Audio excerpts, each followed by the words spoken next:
محترم سامعین سامعات، السلام علیکم ورحمۃ اللہ وبرکاتہ۔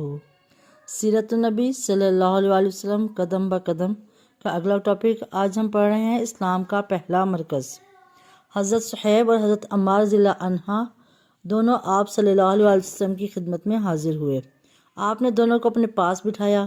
جب یہ بیٹھ گئے تو آپ نے ان کے سامنے اسلام پیش کیا اور قرآن پاک کی جو آیت آپ پر اس وقت نازل ہو چکی تھیں وہ پڑھ کر سنائیں۔ ان دونوں نے اسی وقت اسلام قبول کر لیا۔ اسی روز شام تک یہ دونوں نبی کریم صلی اللہ علیہ وسلم کے پاس رہے۔ شام کو دونوں چپکے سے چلے آئے۔ حضرت عمار رضی اللہ عنہ سیدھے اپنے گھر پہنچے تو ان کے ماں باپ نے ان سے پوچھا کہ دن بھر کہاں تھے۔ انہوں نے فوراً ہی بتا دیا کہ وہ مسلمان ہو چکے ہیں۔ ساتھ ہی انہوں نے ان کے سامنے بھی اسلام پیش کیا اور اس دن انہوں نے قرآن پاک کا جو حصہ یاد کیا تھا وہ ان کے سامنے تلاوت کیا۔ ان دونوں کو یہ کلام بہت پسند آیا۔ دونوں فوراً ہی بیٹے کے ہاتھ پر سبحان اللہ مسلمان ہو گئے۔ اسی بنیاد پر نبی اکرم صلی اللہ علیہ وسلم حضرت عمار بن یاسر رضی اللہ عنہ کو الطیب المطیب کہا کرتے تھے، یعنی پاک باز اور پاک کرنے والا۔ اسی طرح حضرت عمران رضی اللہ عنہ اسلام لائے تو کچھ عرصے بعد ان کے والد حضرت حسین رضی اللہ عنہ بھی مسلمان ہو گئے۔ ان کے اسلام لانے کی تفصیل یوں ہے۔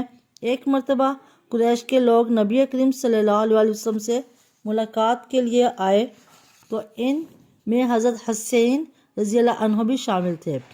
قریش کے لوگ تو باہر رہ گئے، حسین رضی اللہ عنہ اندر چلے گئے۔ نبی کریم صلی اللہ علیہ وسلم نے انہیں دیکھ کر اپنے ساتھیوں سے فرمایا ان بزرگ کو جگا دو۔ جب یہ بیٹھ گئے تب حضرت حسین رضی اللہ عنہ نے کہا یہ آپ کے بارے میں ہمیں کیسی باتیں معلوم ہو رہی ہیں؟ آپ ہمارے معبودوں کو برا کہتے ہیں۔ نبی کریم صلی اللہ علیہ وسلم نے ارشاد فرمایا اے حسین آپ کتنے معبودوں کو پوجتے ہیں؟ حضرت حسین رضی اللہ عنہ نے جواب دیا ہم 7 معبودوں کی عبادت کرتے ہیں۔ اللہ اکبر، استغفر اللہ۔ ان میں سے 6 تو زمین پر ہیں اور 1 آسمان پر۔ اس پر آپ نے فرمایا اور اگر آپ کو کوئی نقصان پہنچ جائے تو پھر آپ کس سے دعا مانگتے ہیں؟ حضرت حسین رضی اللہ عنہ بولے اس صورت میں ہم اس سے دعا مانگتے ہیں جو آسمان میں ہے۔ یہ جواب سن کر آپ نے فرمایا وہ تو تنہا تمہاری دعائیں سن کر پوری کرتا ہے اور تم اس کے ساتھ دوسروں کو بھی شریک کرتے ہو۔ اے حسین کیا تم اپنے اس شرک سے خوش ہو؟ اسلام قبول کرو، اللہ تعالیٰ تمہیں سلامتی دے گا۔ حضرت حسین رضی اللہ تعالیٰ عنہ یہ سنتے ہی مسلمان ہو گئے۔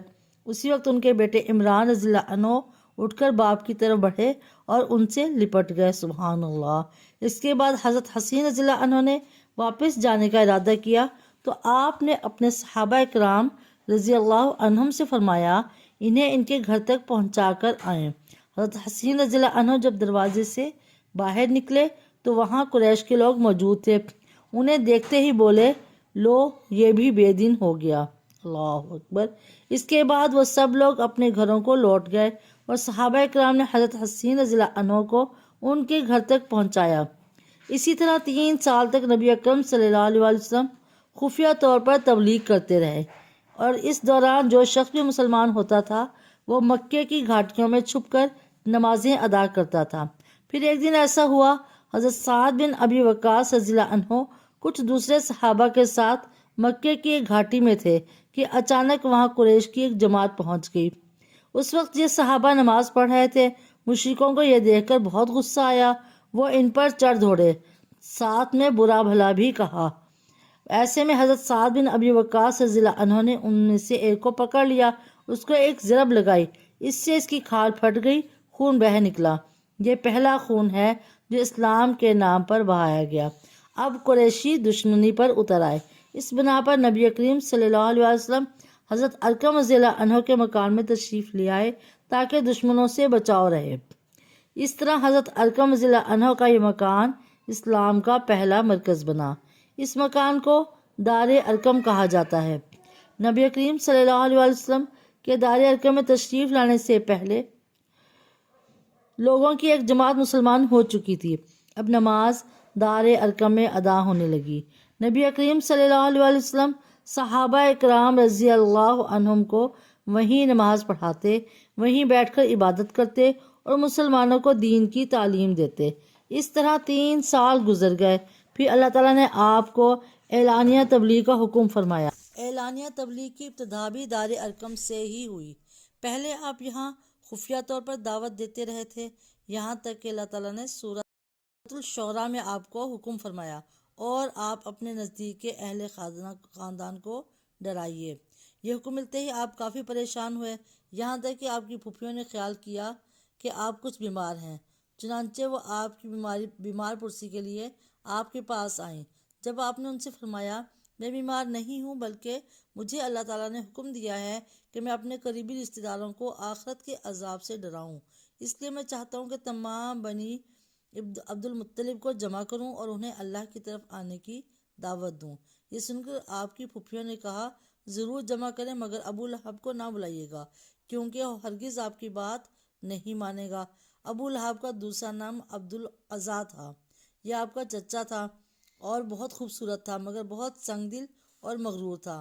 دوسرے دن نبی کریم صلی اللہ علیہ وسلم نے بنی عبد المطلب کے پاس دعوت بھیجی، اس پر وہ سب آپ کے پاس وہاں جمع ہو گئے۔ ان میں ابو لہب بھی تھا۔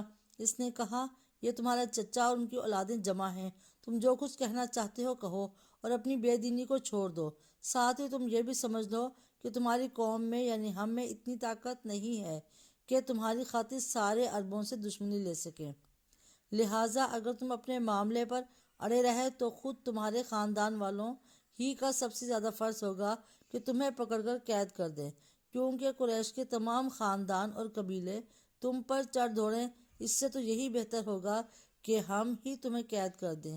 اور میرے بھتیجے، حقیقت یہ ہے کہ تم نے جو چیز اپنے رشتہ داروں کے سامنے پیش کی ہے، اس سے بدتر چیز کسی اور شخص نے آج تک پیش نہیں کی ہوگی۔ اللہ اکبر۔ آپ نے اس بات کی طرف کوئی توجہ نہ فرمائی اور حاضرین کو اللہ کا پیغام سنایا۔ آپ نے فرمایا اے قریش، کہو اللہ کے سوا کوئی معبود نہیں اور محمد اللہ کے رسول ہیں۔ آپ نے ان سے یہ بھی فرمایا اے قریش، اپنی جانوں کو جہنم کی آگ سے بچاؤ۔ وہاں صرف آپ کے رشتہ دار ہی جمع نہیں تھے بلکہ قریش کے دوسرے قبیلے بھی موجود تھے، اس لیے آپ نے ان قبیلوں کے نام لے لے کر انہیں مخاطب فرمایا، یعنی آپ نے یہ الفاظ ادا فرمائے اے بنی ہاشم، اپنی جانوں کو جہنم کے عذاب سے بچاؤ، اے بنی عبد الشمس، اپنی جانوں کو جہنم کی آگ سے بچاؤ، اے بنی عبد مناف، اے بنی زہرہ والے، اے کعب بن لوی، اے بنی مرہ بن کعب، اپنی جانوں کو جہنم کے عذاب سے بچاؤ، اے صفیہ محمد کی پھوپھی، اپنے آپ کو جہنم کی آگ سے بچاؤ۔ ایک روایت کے مطابق آپ نے یہ الفاظ بھی فرمائے نہ میں دنیا میں تمہیں فائدہ پہنچا سکتا ہوں نہ آخرت میں کوئی فائدہ پہنچانے کا اختیار رکھتا ہوں سوائے اس صورت کے کہ تم کہو لا الہ الا اللہ۔ چونکہ تمہاری مجھ سے رشتہ داری ہے، اس لیے اس کے بھروسے پر کفر اور شرک کے اندھیروں میں گم نہ رہنا۔ اس پر ابو لہب آگ بگولا ہو گیا، اس نے تل ملا کر کہا تو ہلاک ہو جائے، کیا تو نے ہمیں اسی لیے جمع کیا تھا؟ پھر سب لوگ چلے گئے۔ اللہ اکبر۔ اللہ ہم سب کو دین اسلام کو سمجھنے کی، اس پر عمل کرنے کی اور سنت کے مطابق اپنی زندگیوں کو ڈھالنے کی توفیق عطا فرمائے۔ اللہ کریم ہم سب کو ہدایت والی زندگی عطا فرمائے۔ ربنا تقبل منا انک انت السمیع العلیم۔ اللہم اغفر امت محمد صلی اللہ علیہ وسلم۔ اللہم ارحم امت محمد صلی اللہ علیہ وسلم۔ اللہم تجاوز عن امت محمد صلی اللہ علیہ وسلم۔ اللہم صلی علی محمد وعلی آل محمد کما صلیت علی ابراہیم وعلی آل ابراہیم انک حمید مجید۔ اللہم بارک علی محمد وعلی آل محمد کما بارکت علی ابراہیم وعلی آل ابراہیم انک حمید مجید۔